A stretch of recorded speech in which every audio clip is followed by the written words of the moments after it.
Apex classes में आप सभी का हार्दिक स्वागत और अभिनंदन है। आज हम लोग knowledge and curriculum paper first के अंतर्गत कॉन्सेप्ट ऑफ एजुकेशन यूनिट का मूल शिक्षा का संप्रत्यय, मूल शिक्षा का अर्थ, मूल शिक्षा की विशेषता, मूल शिक्षा क्यों ज़रूरी है, इन सब बातों पे हम लोग आज चर्चा करेंगे। सर्वप्रथम हम शुरू करते हैं अपना कॉन्सेप्ट ऑफ वैल्यू एजुकेशन पे कि मूल शिक्षा का क्या संप्रत्यय है। आज के इस भौतिकवादी परिवेश में मूल्यों में निरंतर परिवर्तन तथा ह्रास के साथ साथ मूल्य संकट परक शिक्षा अथवा मूल्योन्मुख शिक्षा की वकालत अलग अलग लोगों द्वारा की जा रही है। आज उपभोक्तावाद अपने चरम पर है, आर्थिक लाभ प्रथम वरीयता बनता जा रहा है। अतः मूल्योन्मुख शिक्षा की मानव कल्याण की दृष्टि से अधिक मूल्यवान मूल्यों को प्राथमिक वरीयता प्रदान करने को प्रेरित कर सकती है। अब हम समझते हैं कि मूल्य का अर्थ क्या है, मीनिंग ऑफ वैल्यू। मुख्यतः मूल्य का शाब्दिक अर्थ होता है उपयोगिता, वांछनीयता तथा महत्व। सामान्यतः किसी समाज में जिन आदर्शों को महत्व दिया जाता है और जिनके उस समाज के व्यक्तियों का व्यवहार निर्देशित एवं नियंत्रित होता है, उन्हें समाज का मूल्य कहते हैं। परंतु भिन्न भिन्न अनुशासनों में इन्हें भिन्न भिन्न रूप में लिया गया है और अभी तक इनके विषय में, मूल शिक्षा के विषय में कोई सर्वमान्य अवधारणा निश्चित नहीं हो सकी है। अब अगर हम बात करें दर्शन शास्त्र में मनुष्य के जीवन के प्रति दृष्टिकोण को मूल्य की संज्ञा दी गई है। अगर हम वेद मूलक दर्शन की बात करें तो वेद मूलक दर्शन में मानव जीवन का चरम लक्ष्य मोक्ष है। यदि चार्वाक तथा आजीवक दर्शन की दृष्टि से देखा जाए तो भौतिक सुख भोगना ये मूल्य शिक्षा है। यदि भारतीय दार्शनिकों के अकॉर्डिंग देखा जाए तो मोक्ष और भोग दो भिन्न मूल्य हैं। तभी तो मोक्ष में विश्वास रखने वालों का व्यवहार परमार्थ केंद्रित होता है और जबकि भोग में विश्वास रखने वालों का स्वार्थ केंद्रित है। धर्मशास्त्र में अगर देखा जाए तो नैतिक नियमों को मूल्य माना जाता है। प्रत्येक धर्म के कुछ नैतिक नियम होते हैं और मनुष्य को उनका पालन जीवन के प्रत्येक क्षेत्र में करना होता है। जब ये नियम मनुष्य के व्यवहार को नियंत्रित और निर्देशित करने लगते हैं तब ये उनके लिए मूल्य बन जाते हैं।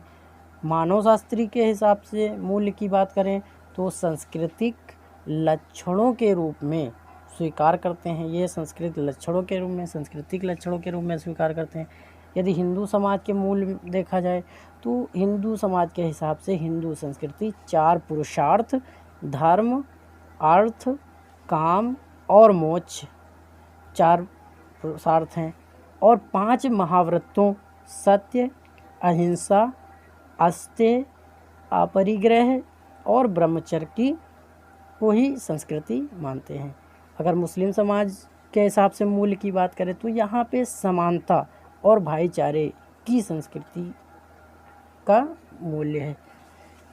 तो इस प्रकार हम कह सकते हैं कि मूल्य शिक्षा वह अधिगम अनुभव है जिससे आने वाली पीढ़ी के ज्ञान, व्यवहार, अभिवृत्ति तथा उसके सामाजिक, सांस्कृतिक, वैयक्तिक, बौद्धिक, आर्थिक, नैतिक एवं आध्यात्मिक, सौंदर्यात्मक आदि मूल्यों में वांछित परिवर्तन लाया जा सकता है। विद्यालय के क्रियाकलाप व्यक्ति में परम सत्ता के लिए विश्वास का भाव जगाने में सहायक हो सकते हैं। विद्यालय के विभिन्न पाठ्य सहगामी क्रियाकलापों व विद्यार्थियों की दिनचर्या को सुसंयोजित करके भी प्रत्यक्ष व परोक्ष रूप से मूल्यों की शिक्षा दी जा सकती है। अब मूल्य शिक्षा के निर्देशक नियम क्या हैं? तो अगर इसके निर्देशक नियम की बात की जाए तो सबसे पहला, मूल शिक्षा अन्य विद्यालयी विषयों की तरह विद्यालयी विषय नहीं है। नंबर 2, सभी शिक्षक मूल्य शिक्षा प्रदान कर सकते हैं। इसमें किसी का विषय वस्तु बटा नहीं है। इसमें सभी जो अध्यापक हैं, शिक्षक हैं, वो मूल्य बता सकते हैं। तीसरी बात, बच्चों पर किसी विचार या मूल्य को थोपा नहीं जा सकता है। चौथे, इसे कार्यात्मक होना चाहिए। पांचवा, इससे संबंधित अनुदेशन समस्या आधारित होना चाहिए। छठा, इसमें अनुदेशन विद्यार्थियों की परिपक्वता स्तर के अनुरूप होना चाहिए। सातवां, विद्यालय तथा परिवार का वातावरण विद्यार्थियों में मूल्यों के विकास को प्रभावित कर सकता है। आठवां, मूल्य की शिक्षा समाज में व्याप्त सामाजिक आर्थिक दशाओं से अलग नहीं हो सकती है। नवां, मूल्यों की शिक्षा धार्मिक शिक्षा नहीं है। 10वां, मूल्यों से संबंधित सभी समस्याओं पर बिना किसी भय या संकोच के स्पष्ट चर्चा होनी चाहिए। नेक्स्ट, मूल्य शिक्षा का कार्यक्रम शिक्षकों व अन्य लोगों के विचारधारा से स्वतंत्र होना चाहिए। नेक्स्ट, मूल्य शिक्षा देते समय सामाजिक उत्तरदायित्व पर बल देना चाहिए। अगला, मूल्य शिक्षा यथार्थपरक परिस्थितियों पर आधारित होना चाहिए। मूल्य शिक्षा, अगला पॉइंट, मूल्य शिक्षा का कुछ भाग अनिवार्य तथा कुछ भाग ऐच्छिक हो सकता है। यदि मूल्यों के लक्षण की व विशेषता की बात की जाए कि मूल्यों के क्या लक्षण होते हैं, इनकी विशेषताएं क्या होती हैं, तो मूल्य वस्तुओं के बारे में विचार हैं, किसी चीज़ के बारे में विचार है। मूल्य जो है वो थॉट्स हैं किसी चीज़ के बारे में। दूसरी बात, मूल्य प्रत्यय, अमूर्तीकरण व भावनाएं भी हैं तथा उनके संज्ञानात्मक, अनुभवात्मक व क्रियात्मक पक्ष भी हैं। तीसरी बात, मूल्य सशक्त संवेगिक वचनबद्धता भी है। व्यक्ति जिस चीज़ को मूल्यवान मानता है उसे अत्यधिक पसंद करता है व उसकी बहुत चिंता करता है। चौथी बात, सभी विचारों की भांति मूल्यों का अस्तित्व अनुभव के क्षेत्र में नहीं वरन लोगों के मन में है। पांचवी बात, बिना तर्क के मूल्य अंधे होते हैं, बिना भावनाओं के वे अशक्त होते हैं तथा बिना कार्यों के वे खाली होते हैं। 6 पॉइंट, यद्यपि मूल्य भावनाएं या संवेग नहीं हैं तथापि उनमें इच्छाएं व भाव निहित हैं। वे अपने आप में विश्वास या निर्णय नहीं है परंतु वे चिंतन में तथा उसके माध्यम से प्रकट होते हैं। अगला जो इसका लक्षण है, वस्तुओं के महत्व की जांच के लिए उन्हें स्पष्ट मानदंड के रूप में प्रयोग किया जा सकता है। नेक्स्ट, मूल्य जीवन के एक अंश हैं। वे अधिक जटिल जीवन की परिस्थितियों में कार्यशील होते हैं। इनमें प्रायः अच्छे या बुरे, सत्य या असत्य, सही या गलत जैसी अति स्थितियाँ निहित होती हैं। नेक्स्ट, मूल्य अहम संरक्षक, समायोजनात्मक ज्ञान, आत्मानुभूति भूमिकाओं का निर्वहन करते हैं। लास्ट है, मूल्य निरंतर अनुभवों से संबंधित होते रहते हैं तथा अनुभव ही उन्हें रूप देते हैं और वह उनकी जांच करते हैं। मूल्य क्यों आवश्यक हैं? अगर हम इस बात को देखें तो मूल्य की आवश्यकता तो बहुत है।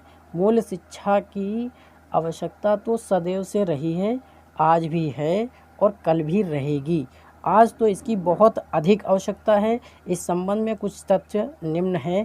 पहला, सर्वप्रथम बिना मूल्यों के मनुष्य का व्यवहार निश्चित नहीं हो सकता, नियमित नहीं हो सकता। मनुष्य के आचार विचार को सही दिशा देने के लिए मूल्य शिक्षा आवश्यक है।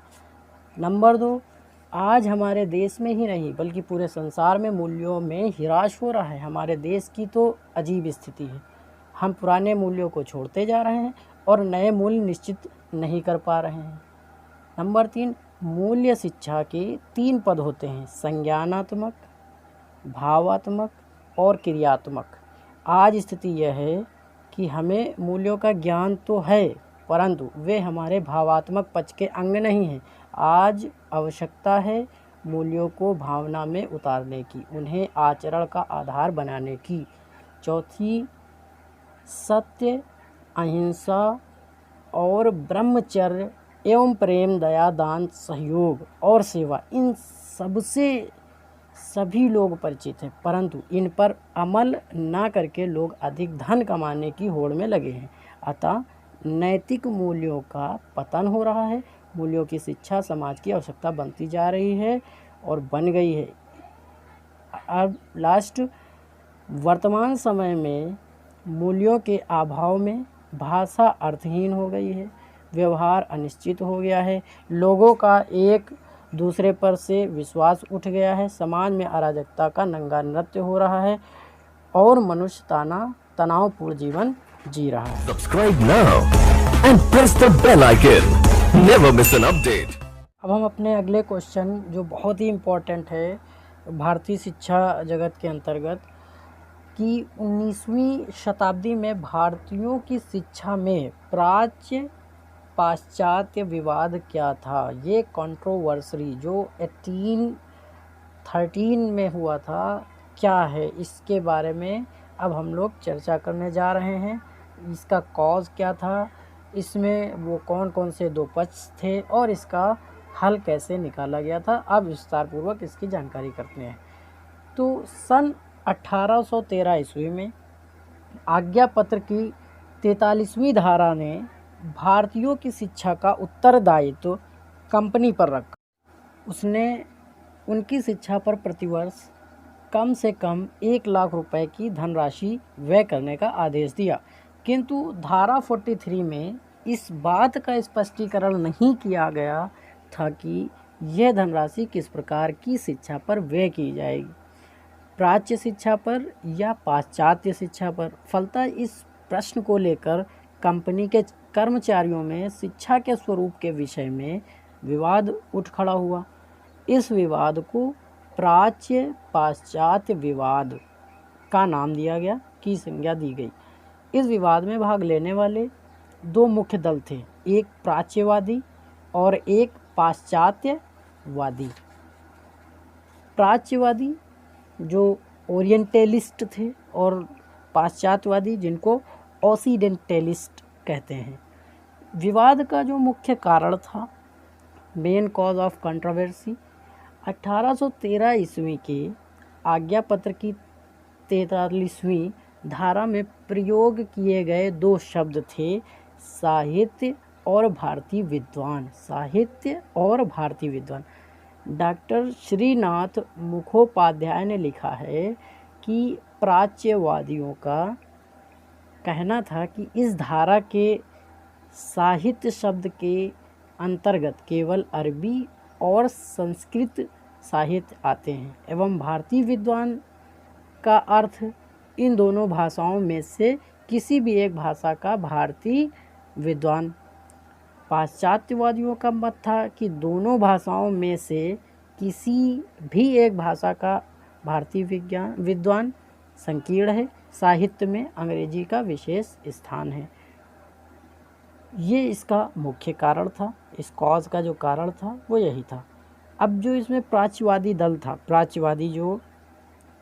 प्राच्यवादी दल में जो है अधिकतर कंपनी के पुराने और अनुभवी कर्मचारी थे। प्राच्यवादियों ने भारतीयों को अंग्रेज़ी की शिक्षा दिए जाने के विपक्ष में 3 तर्क दिए। उन्होंने कहा कि अंग्रेज़ी शिक्षा नहीं देनी चाहिए। उसके 3 उन्होंने कारण बताए।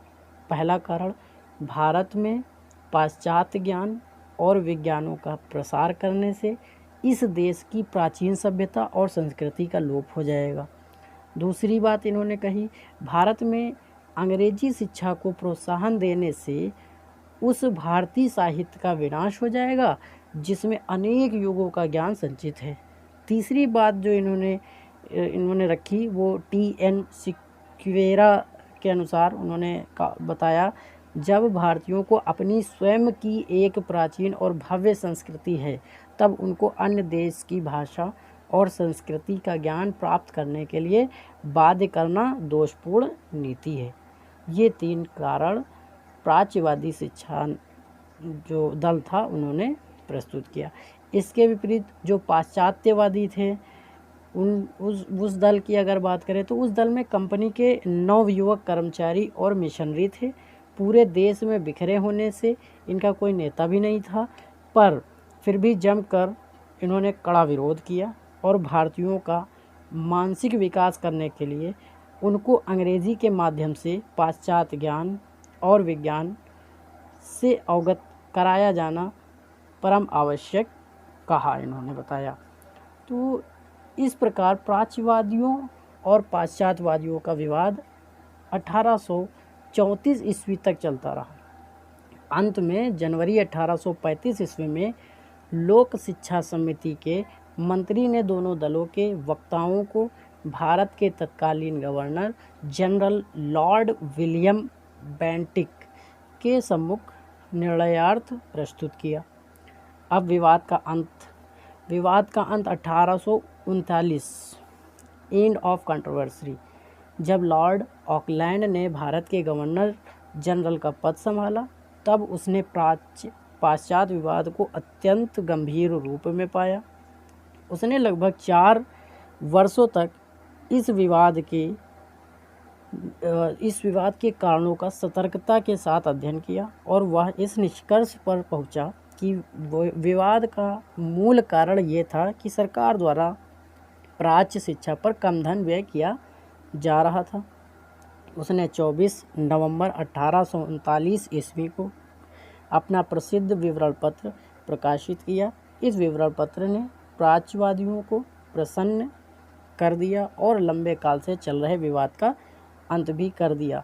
इसने मात्र बहुत ही मामूली धनराशि 31,000 रुपये बढ़ा करके इस घटना को, इस विवाद को ख़त्म किया, जिसको ये अपनी ज़िंदगी का एक बहुत महत्वपूर्ण डिसीजन भी मानता है और अपने आप को बहुत ज़्यादा गुड लक भी समझता है लॉर्ड ऑकलैंड कि उसने इतना बड़ा विवाद बहुत ही सूझबूझ से ख़त्म कर दिया। सांस्कृतिक धरोहर से हमारा क्या अर्थ है, क्या अभिप्राय है, अब हम इस पे चर्चा करते हैं। हमारी सांस्कृतिक धरोहर का मुख्य अर्थ ये है कि हमारी जो प्राचीन संस्कृति है उसको संजो करके रखना, अर्थात प्राचीन जो हमारे धर्म, आचार, विचार थे उनको बचाना या उनके आदर्शों पर चलना। भारतीय संस्कृति के अंतर्गत संस्कारों की बहुत बड़ी गरिमा है। गर्भाधान से लेकर मानव की मृत्यु तक विविध संस्कार किए जाते हैं, जिससे मानव सुसंस्कृत बनता है। जन्म होने पर नामकरण संस्कार, वेदारंभ संस्कार, उपनयन संस्कार, विवाह संस्कार तथा अंत्येष्टि मृत्यु संस्कार इत्यादि होते हैं, विविध संस्कार होते हैं, जो विकासशील बालक को उनके सदाचार पूर्ण कर्तव्यों का स्मरण दिलाते रहते हैं और एक आदर्श मानव बनने के लिए प्रेरित करते हैं। संस्कृति का अर्थ समझते हैं। संस्कृति बहुत व्यापक शब्द है जिसका अलग अलग अर्थ लगाया जाता है। कुछ लोगों इस संपूर्ण जीवन के व्यवहार से व्यापक रूप में सार्वभौमिक अर्थ देते हैं, तो कुछ लोग उसे व्यक्ति के रहन सहन, खान पान, बोलचाल तक ही सीमित रखते हैं। कुछ की दृष्टि में सामाजिक परंपराएं, रीति रिवाज और मान्यताएं ही संस्कृति है। वाह्य नकली सौंदर्य भी कुछ की दृष्टि में संस्कृति की श्रेणी में आता है। बहुत से व्यक्ति समाज में प्रचलित संगीत, नृत्य, चित्रकला, वास्तुकला और साहित्य की प्रगति को संस्कृति मानते हैं। अब यदि हम संस्कृति की परिभाषा की बात करें कि संस्कृति को कैसे परिभाषित किया जाए, तो संस्कृति वह जटिल समग्रता है जिसमें ज्ञान, विश्वास, कला, आचार, नियम, प्रथा और समाज के सदस्य के रूप में अर्जित कोई भी अन्य क्षमताओं और आदतों का समावेश रहता है। ये EB के अनुसार परिभाषित हुआ। इसी तरह दूसरी परिभाषा साधारणता। संस्कृति की परिभाषा इस प्रकार की जा सकती है, किसी समय और स्थान विशेष में निवास करने वाले विशेष लोगों के जीवन यापन करने की सामूहिक विधि। ये रोसेक के अनुसार परिभाषा दी गई। अब हम शिक्षा सांस्कृतिक हस्तांतरण में सहायक, अब हम देखेंगे शिक्षा किस तरह से संस्कृति को आगे बढ़ाने का कार्य करती है, कैसे सहायता प्रदान करती है। शिक्षा वह साधन है जो संस्कृति को एक पीढ़ी से दूसरे पीढ़ी को स्थानांतरित करती है। हमें अपनी पुरानी संस्कृति की जानकारी शिक्षा के माध्यम से ही होती है। यदि हमारे पूर्वज एवं हम शिक्षित न होते तो हमारी संस्कृति धीरे धीरे विलुप्त हो जाती, जो हमारे अस्तित्व के लिए प्रश्न चिन्ह के रूप में उभरकर हमारे समक्ष उपस्थित होता। इस प्रकार शिक्षा संस्कृति के हस्तांतरण में सहायक सिद्ध होती है। अब यदि हम भारतीय संस्कृति का विकास और उसमें परावर्तन की बात करें तो development and reflection of Indian culture, जिस देश या जाति की जो संस्कृति अत्यधिक व्यापक, सार्थक और प्रभावशाली होती है वह अन्य संस्कृतियों को अपने में समा लेती है। संस्कृति समंजन को समाजशास्त्री एकल्चुरेशन नामक शब्द से संबोधित करते हैं। प्राचीन भारतीय संस्कृति आदिकाल से व्यापक थी, परंतु काल, आदर्श और जीवन लक्ष्यों के अनुरूप इसमें परिवर्तन होता चला गया। जब दो संस्कृतियां संपर्क में आती हैं तो वे एक दूसरे को प्रत्यक्ष अथवा अप्रत्यक्ष रूप में अवश्य प्रभावित करती हैं। जो संस्कृति अधिक प्रभावशाली होती है वह दुर्बल संस्कृति को अपने में समा लेती है। यह प्रक्रिया एकल्चुरेशन अर्थात संस्कृति समंजन कहलाती है। मुस्लिम जाति से पूर्व भारत में आने वाली ईरानी, यूनानी, शक, पर्शियन, हूण जातियाँ अपनी संस्कृतियों को साथ लाईं, परंतु भारतीय संस्कृति ने उन्हें अपने में समाविष्ट कर लिया। उस समय तक भारतीय संस्कृति अपरिवर्तित सी रही। भारतीय संस्कृति में मुस्लिम आक्रमकों के भारत में बस जाने पर भारी परिवर्तन आया। अब हम भारतीय संस्कृति की विशेषता की चर्चा करते हैं कि क्या विशेषताएं थी हमारी भारतीय संस्कृति के अंतर्गत। तो भारतीय संस्कृति विश्व इतिहास का एक चिरंतन सत्य है। सिंधु घाटी की सभ्यता विश्व संस्कृति का एक गौरवशाली अध्याय है। वेदों की रचना एक प्रागैतिहासिक घटना है, जबकि संसार की कितनी ही भाषाओं का कोई स्वरूप ही नहीं निखर पाया था। इसी प्रकार उपनिषदों, महाकाव्यों यथा महाभारत, रामायण आदि के अध्ययन से ये स्पष्ट झलकता है कि भारतीय संस्कृति सुदूर अतीत में भी सुव्यवस्थित तथा विकसित थी। भारत में ही नहीं वरन विश्व के अनेक देशों पर भी भारतीय संस्कृति की छाप पड़ती थी। समस्त प्राणियों के प्रति समान भाव, ये विशेषता थी हमारी परंपरा, हमारी संस्कृति की। समस्त प्राणियों के प्रति समान भाव। भारतीय दर्शन की यह मान्यता है कि प्रत्येक जीव ईश्वर का अंग है। जिस प्रकार एक ही सूर्य की अगणित किरणें कोटि कोटि घटों को एक साथ प्रकाशित करती हैं, उसी प्रकार जगन्यता परमेश्वर अपने अगणित अंशों में समस्त जीवों में व्याप्त है। इसीलिए कहा गया है सर्वे भवन्तु सुखिनः, सर्वे सन्तु निरामयाः, सर्वे भद्राणि पश्यन्तु, मा कश्चित् दुःखा भाग्यवेत्। ये हमारी संस्कृति का भाव है। ऐसे ही दूसरा जो विशेषता है वो पुनर्जन्म है। आर्य संस्कृति की दूसरी मान्यता पूर्व जन्म में विश्वास है। कोई भी जीव पूर्व जन्म में किए हुए कर्मों का भोग करता है। कर्म ही प्रधान है। आशावाद के साथ ही क्षमाशीलता भी आर्यों में इसी मान्यता की देन है। अगली जो इसकी विशेषता है वो है अतिथि सत्कार। आर्य संस्कृति में अतिथि को महान स्थान प्राप्त है। अतिथि देवो भव, अतिथि को देवता मानकर उसकी पूजा करने की प्रथा यहाँ रही है और यदि आप अनादर करते हैं तो आप पर पाप लगेगा। ये हमारी परंपरा है, हमारी संस्कृति की एक विशेषता है। दूसरी जो विशेषता है वो त्याग और संयम का है। भारतीय संस्कृति सदैव त्यागनिष्ठ रही है। त्याग भाव से ही भोग की कल्पना की गई है।